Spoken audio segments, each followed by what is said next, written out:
أهلا أعزائي المتابعين في فيديو جديد وتأليف جديد من العيار التقيل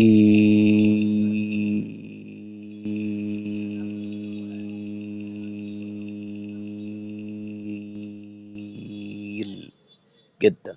تأليف جديد من العيار التقيل جدا يا أعزائي المتابعين، أغنية حزينة جديدة بعنوان الجندي المنسي.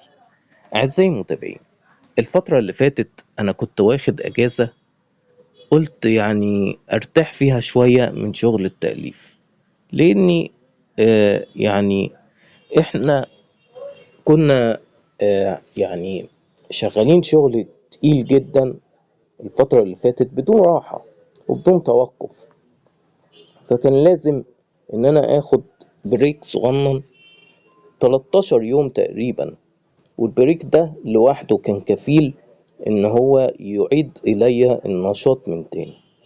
الحرب تقريبا بيقولوا ان اخبار الحرب انها انتهت، وده بشرة كويسة جدا ان احنا هنعود وبقوة يعني جدا.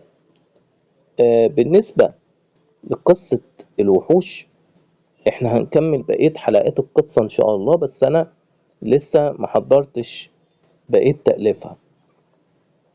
وطبعا يا اعزائي المتابعين، في رمضان الجاي ان شاء الله في قصة جديدة هيتم تأليفها بإذن الله. القصة دي هتكون ايه؟ انا لسه محددتش اسمها ولا حددت هويتها هتكون ايه، بس هتكون قصة جميلة جدا، رائعة جدا، متميزة جدا جدا جدا. أعزائي المتابعين، قبل أي حاجة، لو أنت جديد هنا في قناة اليوتيوب بتاعتي، ياريت من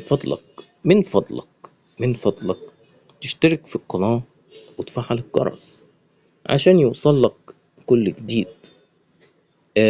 طبعا احنا وصلنا لعدد مشتركين 177 مشترك، وده رقم هائل جدا، والرقم ده هو اللي شجعني حاليا على العودة كمان، ان انا لقيت ان اعداد المشتركين بتاعتي زادت وزادت جدا جدا جدا كمان، فدي حاجة حلوة قوي يا اعزائي المتابعين.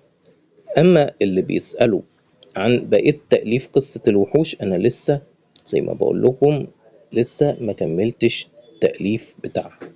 طيب التكملة بتاعتها هتكون امتى؟ هتكون ان شاء الله خلال الايام الجاية.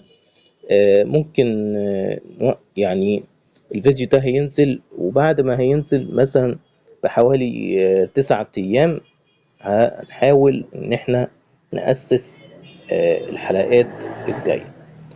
مش معنى ان انا رجعت للقناة ان انا آه، كل يوم هتلاقوا فيديو، لا، الموضوع مش زي الاول شوية، لان انا اتعرضت الفترة اللي فاتت لضغط كبير جدا.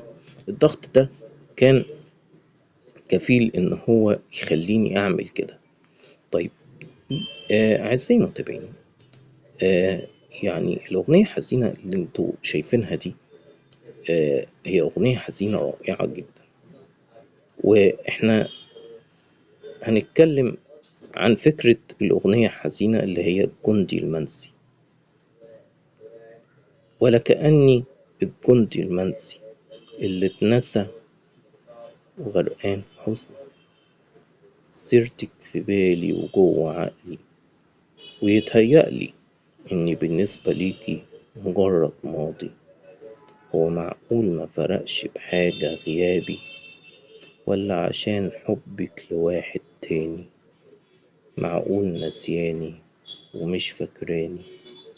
طيب ازاي انا مش قادر انساكي؟ يا اعزائي المتابعين، الاغنية الحزينة دي روعة بمعنى الكلمة، وانا فخور جدا باني كتبت الاغنية الحزينة دي، واوعدكم بتأليفات مدهشة جدا الايام القادمة، واشوفكم في فيديو جديد. يا اعزائي المتابعين، مع السلامة.